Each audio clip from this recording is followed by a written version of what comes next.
Welcome back to Take Action News, everybody. David Shuster here. So glad to have you watching us on our YouTube channel, Take Action News TV, and also listening to us over We Act radio stations in Washington, Chicago, Columbus, Oklahoma, Michigan, worldwide at weactradio.com, takeactionnews.com.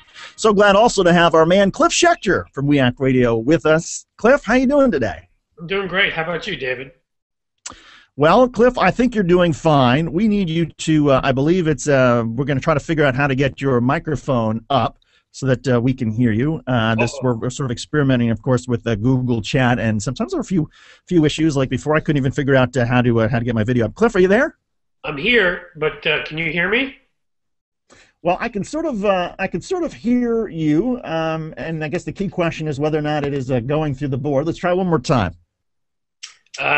There we go. We got it. Success. All right. Radio. All right. Welcome to Cliff. Your fans out there like Cliff Schecter's a handsome man, but we've only seen a still photo. Now they can actually see you live and in the flesh if they're watching on Take Action News TV. This is great. You're such a charmer, David, and I'm glad they can hear me now. I wouldn't want to have people think that I'm not a loudmouth and confuse them at some point.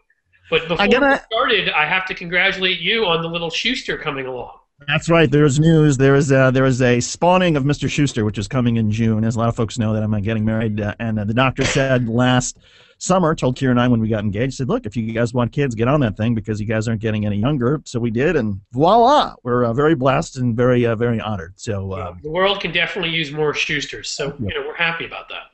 Speaking of the world was rocked in the world of journalism this week by a story about Dick Armey, the former member of Congress from Texas, Republican, and he was also involved in FreedomWorks, that AstroTurf group that helped launch the Tea Party. And there's a story that Mother Jones reported, David, in which Cliff, in which he went to the FreedomWorks offices to fire people with his wife and also with an armed security guard who was basically had the weapon in his belt. And a number of folks at FreedomWorks felt incredibly intimidated by this.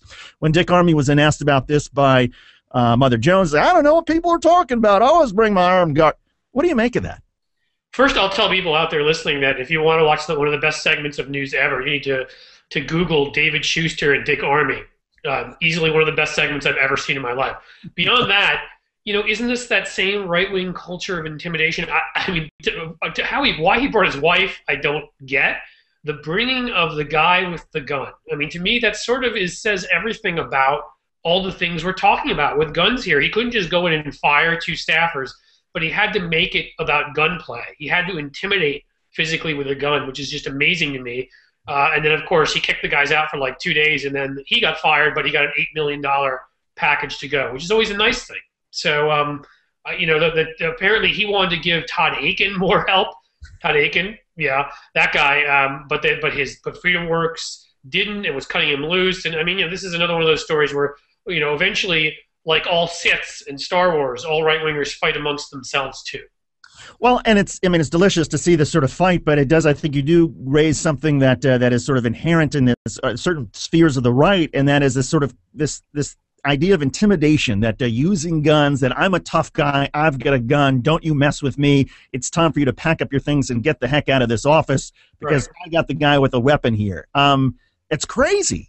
Yeah, it is, and it's that culture. That's what Bob Costas was talking about before Newtown and the recent unbelievable event with the firefighters up in Webster, New York. It's beyond just our laws. It's a culture where you feel okay to do that, where guns are the answer, where you just leave them around unlocked because they're not harmful. They're like toys.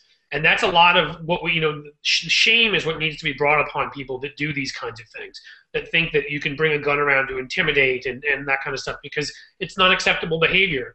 It shouldn't be in our society. And apparently Wayne LaPierre was intimidated by it himself. Who knew, right?